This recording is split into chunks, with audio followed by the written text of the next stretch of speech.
Hey guys, it's M4J here, and welcome back to the M4J network here on OpenTTD. Now, this episode is part one of what may or may not be a two-part or a three-part set of videos. I don't know yet. I put out a poll a couple of days ago.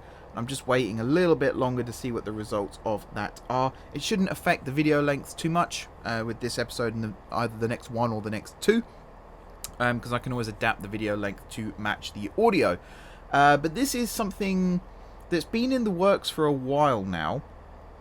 I was going to wait a little bit longer to do it, but with the completion of all 4 coastal routes, with the finishing up of the south and east coast last week and the week before, I thought it would be a good idea now to actually get this in motion.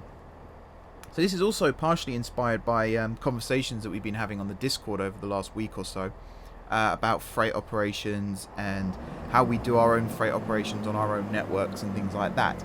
And a lot of the ideas that were suggested were very, very good.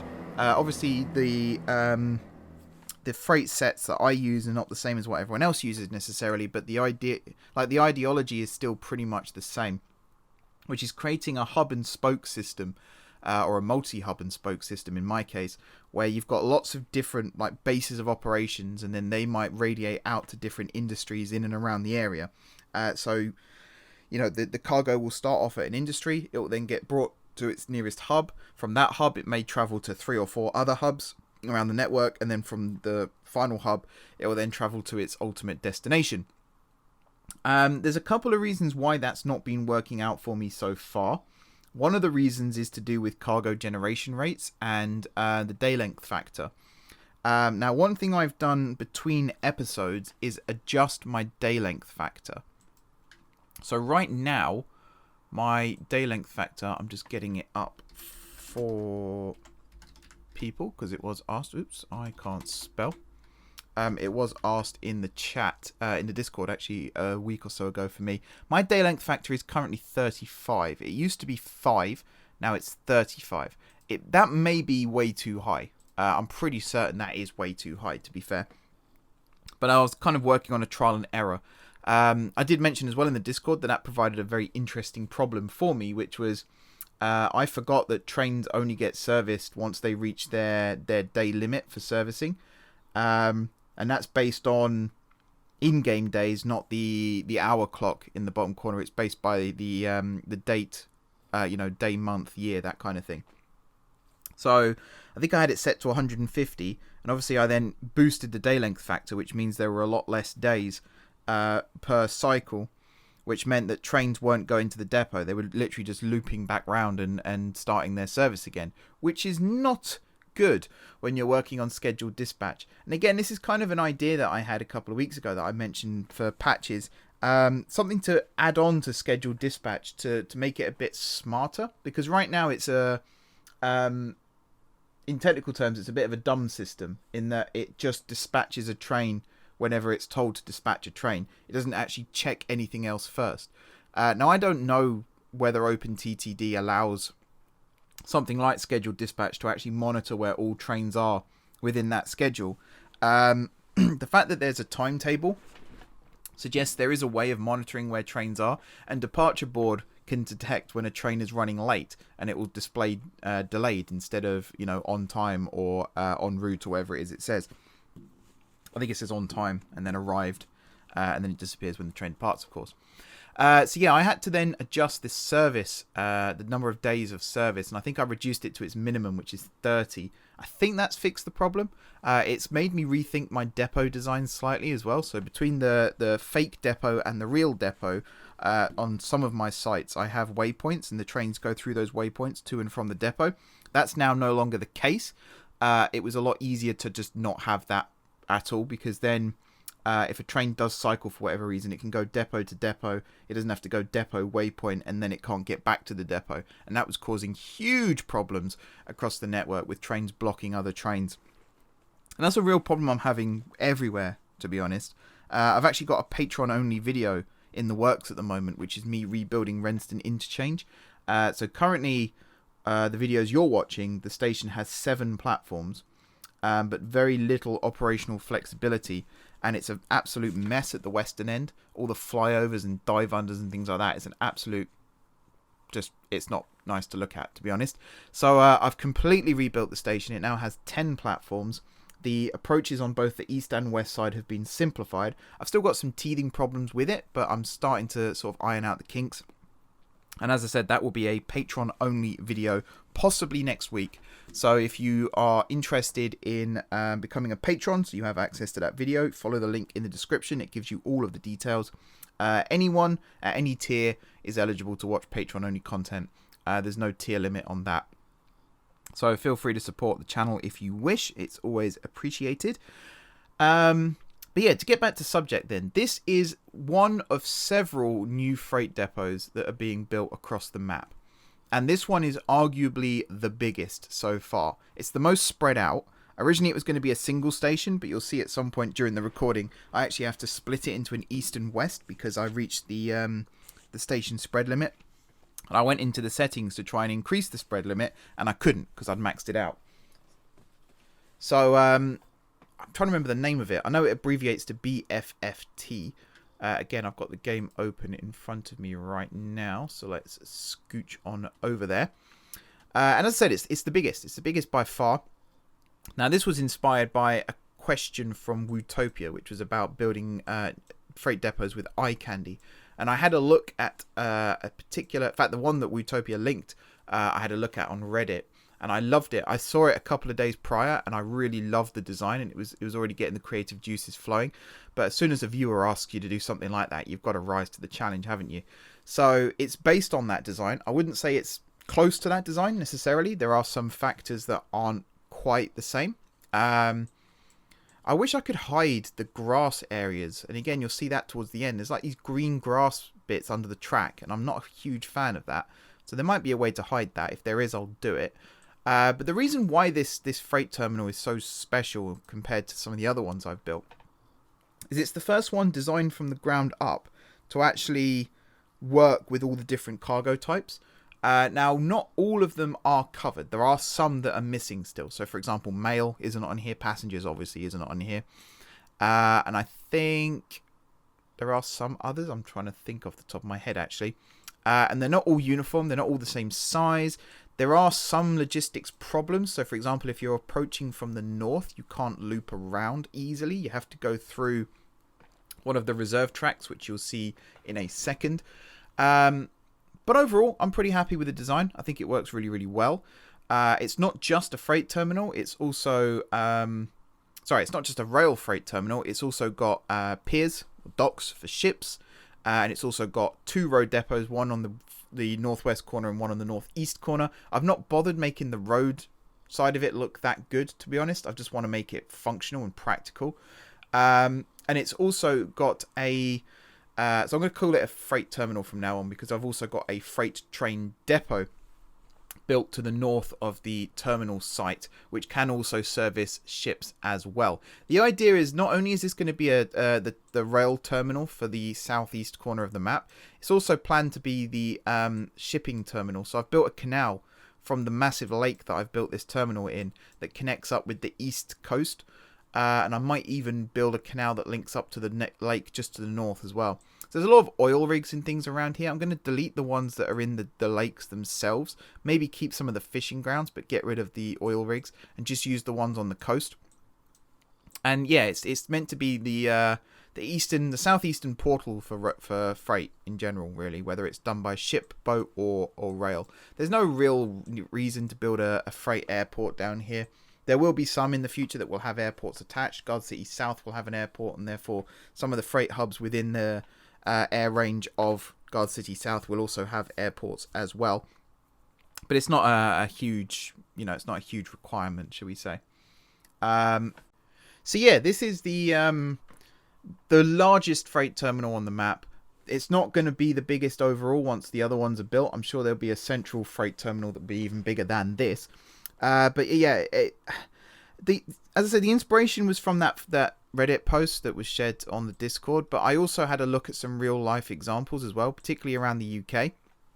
So one of them that I looked at originally was Doncaster International Railport, which is not connected to any bodies of water. But I thought it would be a good one to look at still, just to get an idea as to how to build small scale and then scale it up. So I looked at that first to get an idea for individual sidings and individual like reception sidings, and also I can't remember what the other word is, just where things are processed basically.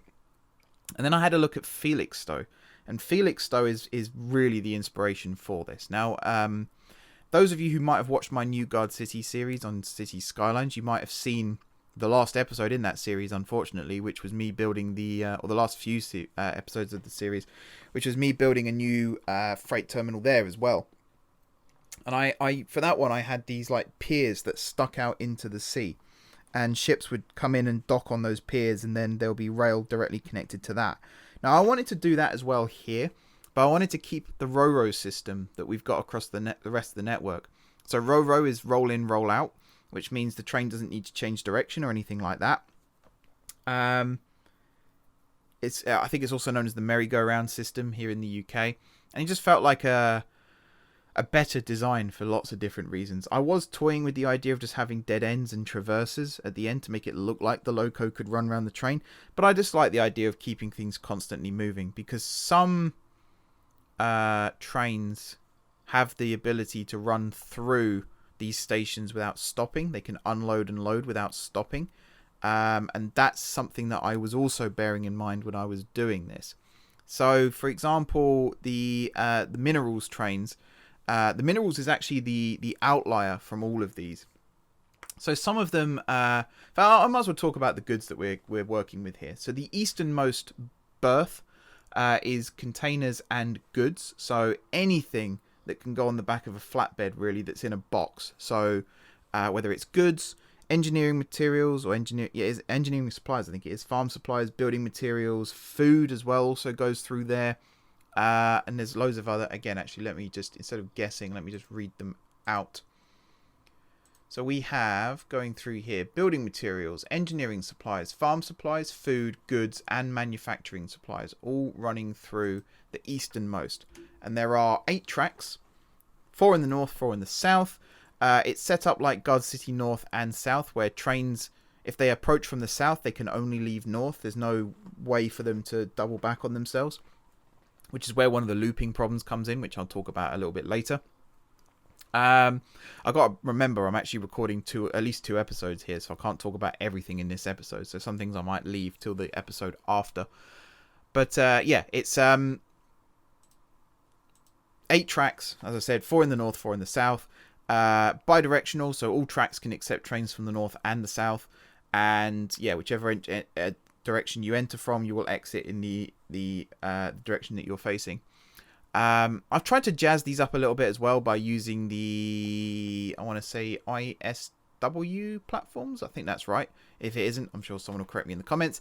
Originally, I just went with the boring platforms, the raised platforms or the lower platforms, depending on what goods we were working with. But then I went through and actually saw that there were specific station types for specific goods types. So I thought, why not use those instead?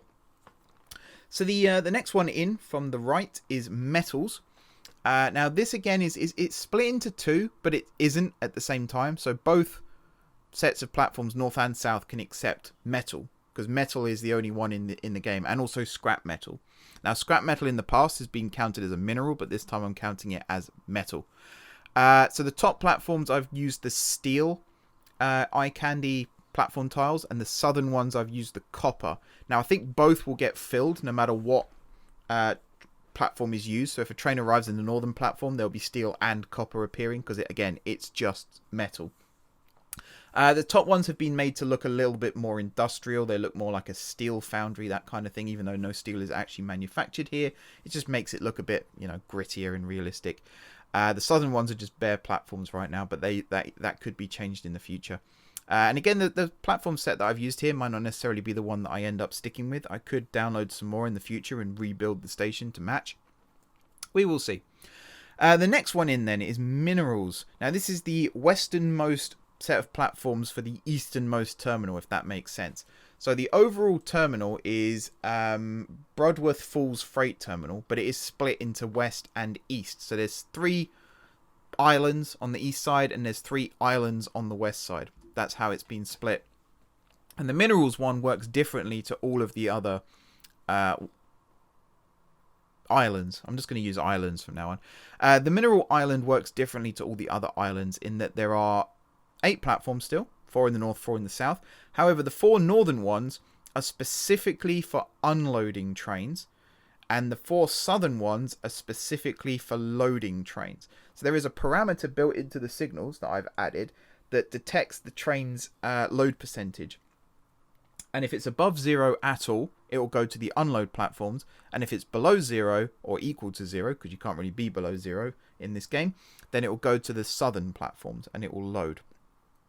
I think it'll work. I haven't tested it fully yet. But the idea really here is minerals are going to be the ones where, first of all, trains can unload whilst moving with minerals, the mineral wagons that I use in BR trains.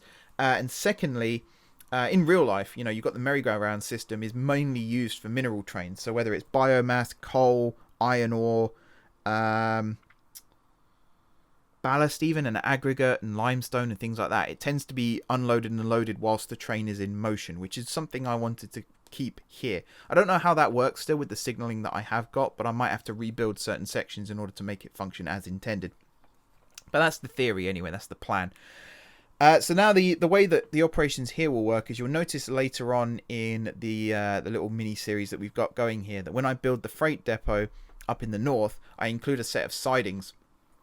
That set of sidings in the southeast corner of that depot site is specifically for these mineral trains. It will be used for other purposes as well, but it's specifically for these mineral trains.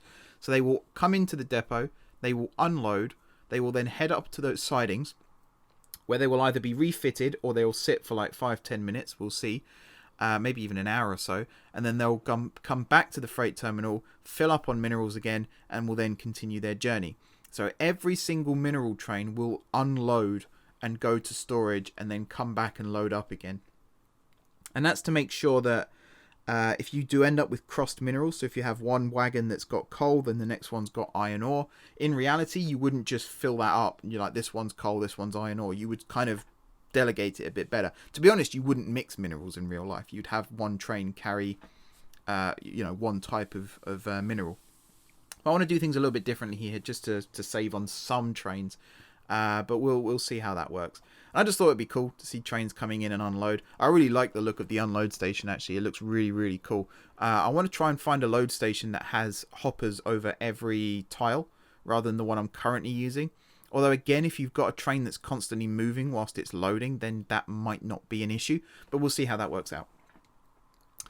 So the first island of the west terminal then is wood and timber. Now this is a little bit similar to the mineral island in that the northernmost platforms are for wood being unloaded and the southernmost platforms are for unloaded or loaded, I should say, and the southernmost platforms are for timber. Now, in the past, I've had timber mixed in with containers and goods and things like that because it's technically flatbed traffic. But considering wood is also flatbed traffic, I thought I would include these two together. They are the same after all. They're part of the same industrial chain. And we were talking about industrial chains on the Discord again the other day. So I thought I might as well include these two together here. It does make sense when you think about it. So again, we'll have big piles of wood and we'll also have big piles of timber. Now, this is the one that I wanted to get into the most, actually, because in terms of the FERS system that I'm using, the FERS version I'm using, wood and timber kind of has quite a lot of different uses, really. So to give you an example, wood is pretty basic in where it comes from and where it goes to.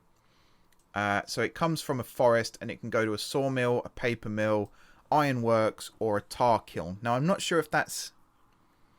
Like, I've never seen ironworks needing wood before, but that might be something, who knows. But timber, when it comes out of a sawmill, goes to a furniture factory or a timber yard, and then from the furniture factory you've then got manufacturing supplies. You've got goods, sorry, not manufacturing supplies. You've got goods, and then it opens up that whole chain again. And likewise, a timber yard, in goes timber and chemicals, and out comes engineering supplies and building materials. So there's quite a lot of options there. And I think the biggest part of the trade here for me is getting other industries working at their maximum efficiency. And one of the ways of doing that is to deliver supplies to them. So engineering supplies, manufacturing supplies, whatever it might be. One way to do that is to get like a furniture factory or an ironworks or something like that up and running, and wood's a good way of doing that. Plus, I've seen a lot of posts recently of people's forestry designs, and I really, really like them, and I kind of want to steal a couple of ideas, so I'll be looking to do that as well, because I'm shameless. Where was I going with this sentence, as well as just saying I'm shameless? It's, oh yeah, the forest idea. So we've got a lot of like dense trees around the map, and I really want a forestry right in the middle of that. I think that'll look really, really cool, and have freight trains operate between there and especially this freight terminal, but elsewhere as well. Now, right now, just to get this up and running, the plan is to pick a couple of industries around the southeast part of the map, or at least along the south coast and the east coast, and have freight trains running from there to the terminal, and then up to somewhere like Guard City South, which I think is currently the nearest terminal to this one. And then from there, have the train run to a destination. Now, this isn't just something that you can set up in phases, which is what I tried to do before. You kind of have to have a lot of groundwork set before you can start working on phase work. So, you know, we've got the two Guard City terminals, we've got Sindwood Industrial Park, we've got Lanning Way Industrial Estate, and we've got Morningpool Falls Freight Terminal. They're fine, but they're all up in the northwest corner. This is the first time we've gone south of Denston. It's also the first time we've gone east of Henning Hall and places like that. So it's a bit isolated, but we're going to have freight trains running between here and Guard City still. That does then mean that in the future, those trains will probably get canned. Although having trains from all the freight terminals going in and out of Guard City was kind of the plan of this all along. So that might not be canned. That might remain. But we'll see. Anyway, to head back to the cargoes then. So after wood and timber, the next one we've got is oil and petroleum. Again, pretty self-explanatory. I think I've also included alcohol and chemicals in this as well. I think. So the top platforms are oil and petrol only, and then the bottom ones are alcohol and chemicals. And again, it's just to keep them separate. I've kept all the oil tankers north, on the north side of the site, and the station design and things like that. It's all kind of set up for that. So we'll see how well that works out. I think it's all right. I think it, you know, you wouldn't put alcohol in the same tankers as petrol, but you can just have tanker trains running in and out, and yeah, I think it'll work. And then the final island, which is the westernmost one, is livestock and milk. Now it says livestock and milk, but I've tried to include just food stuff in general, or at least perishables. So without food exactly, because food comes under container and goods, the way I've classified this. But we've got milk in the top platforms, the top two. Now there's only 2 platforms on the North Island and 2 platforms on the South Island here, just for space reasons really. And also I wasn't anticipating to have that much milk and livestock traffic. But the livestock one might get boosted a little bit, might get upgraded, expanded, to match the fact that we've got more cargo types coming through there than we have with milk. So milk runs through the top one, and the bottom one is livestock, fish, grain, and sugar beet. Now, because we've got ships coming in and out as well, not every cargo type is going to be transported in and out of here by rail. Some will be done by ships, some will be done by road. Very much depends. So even though I haven't got every cargo covered by rail, that doesn't mean every cargo isn't going to be used through this terminal at some point. I'm sure they will be used. I'm sure they will be seen as well. So that pretty much does it for the overall design of the terminal. It's double track most of the way round, apart from the easternmost island, which is single track. And actually, the easternmost island is kind of the solution to the problem I was talking about just now as well, which is trains looping.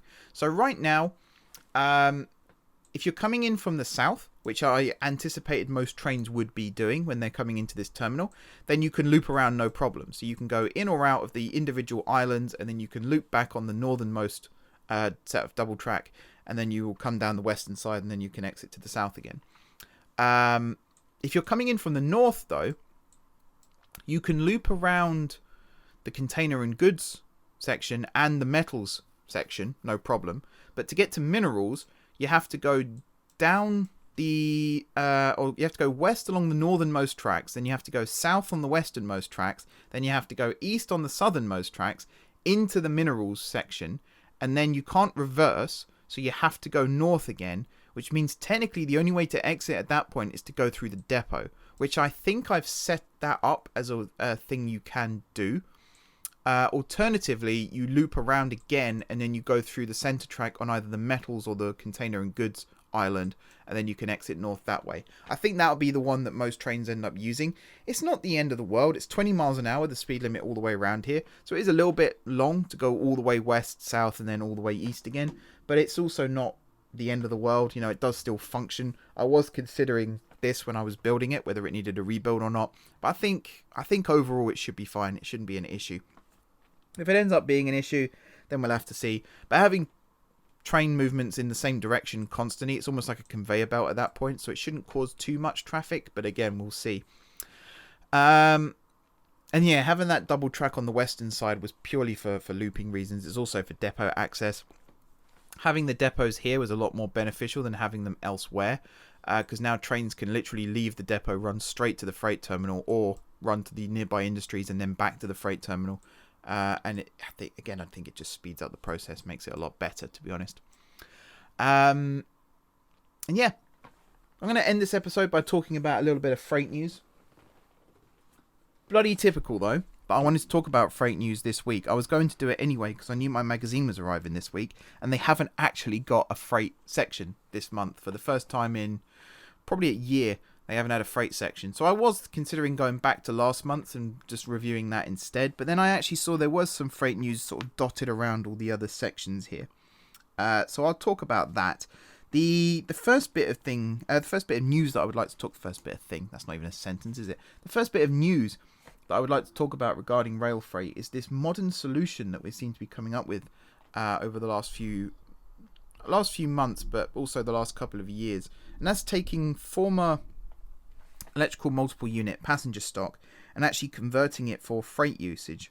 So we've started doing that with the class 319s. So those that aren't being converted to bi-mode and tri-mode, they're actually being converted for freight use with bi-mode and tri-mode capabilities, but not for passenger haulage.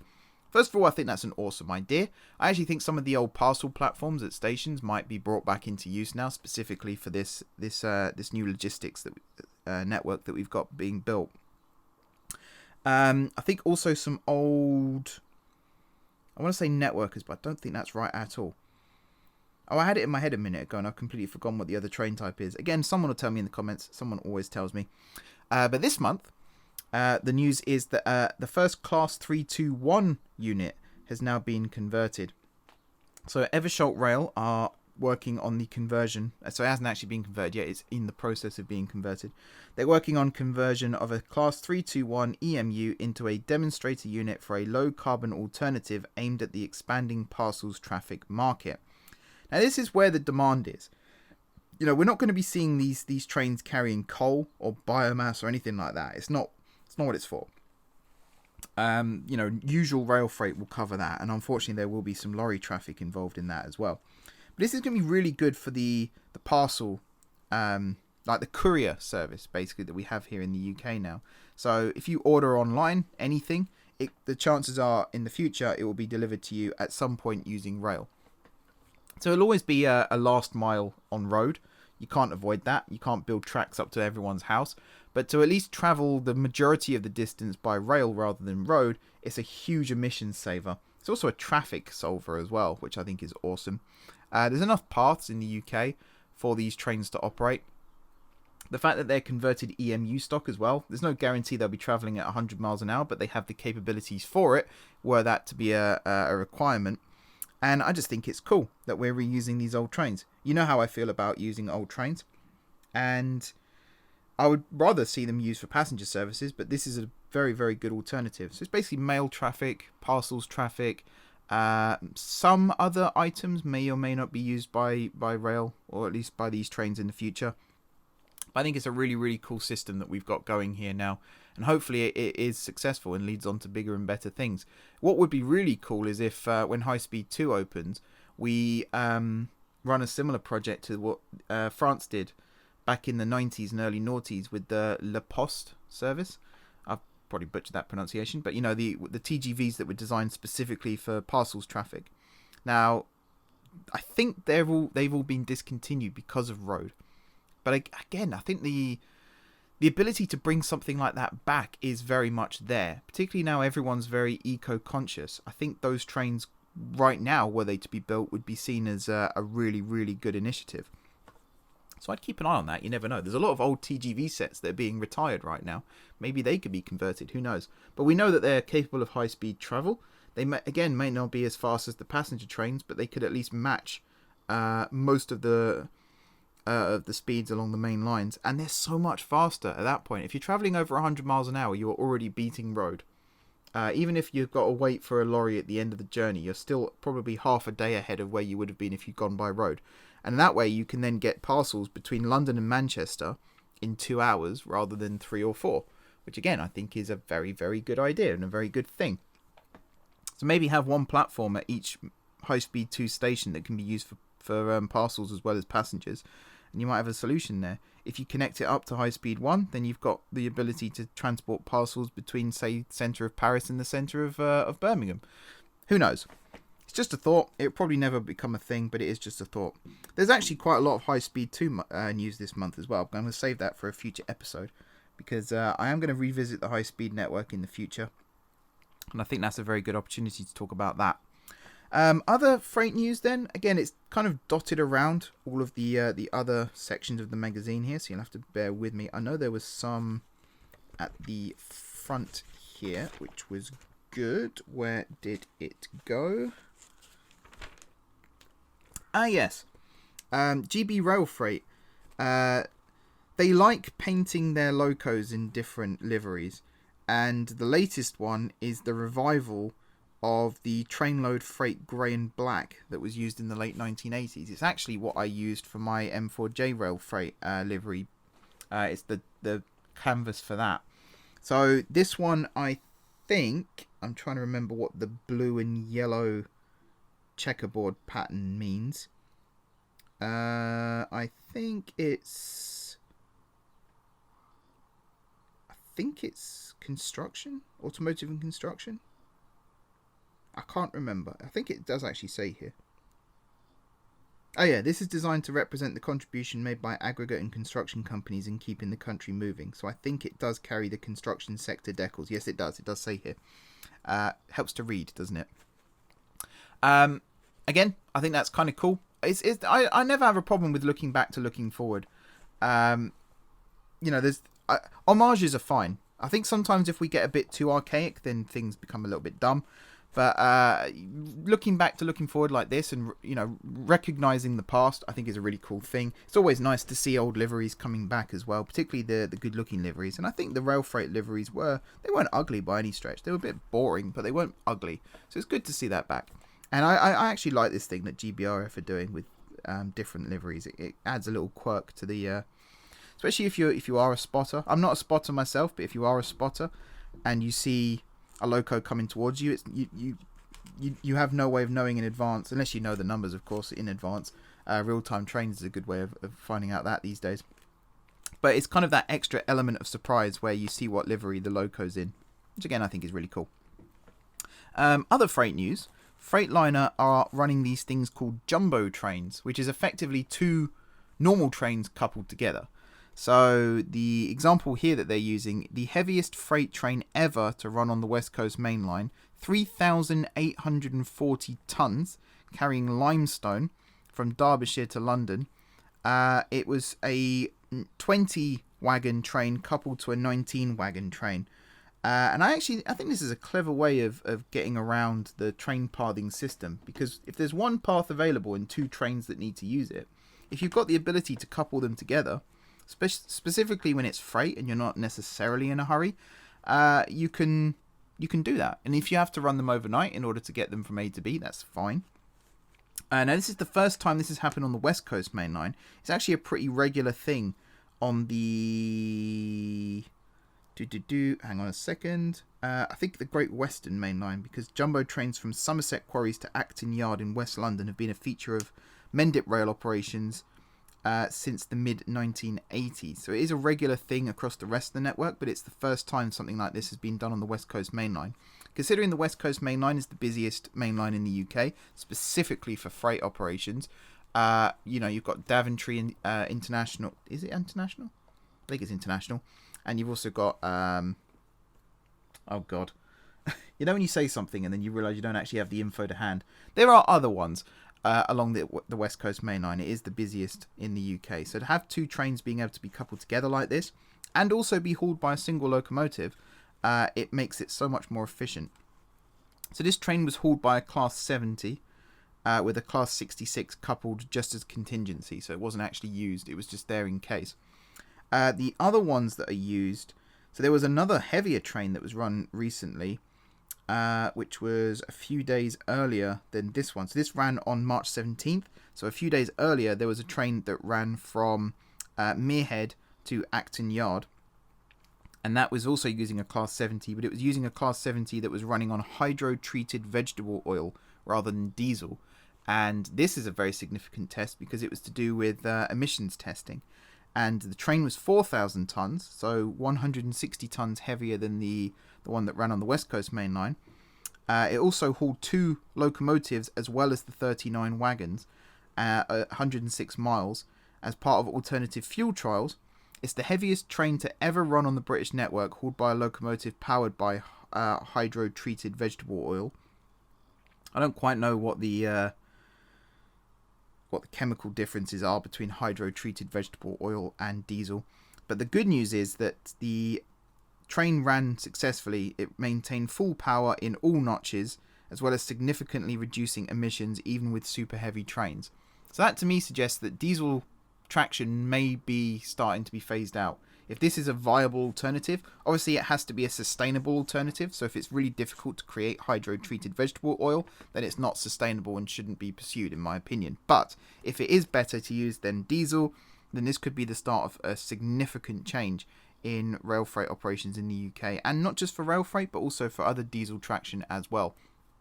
Passenger trains that run on diesel, if it creates cleaner air around the train as well, then, stations like Birmingham New Street, where diesel trains constantly run through, and it's an underground station really, so that the emissions are quite a serious issue.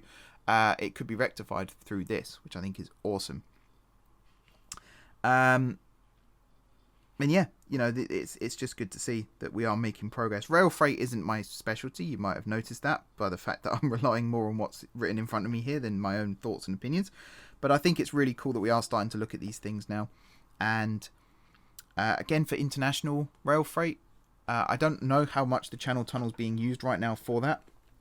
But a few years ago now, we did have those freight trains that were running from China right the way through to East London via the Channel Tunnel and mainland Europe and mainland Asia.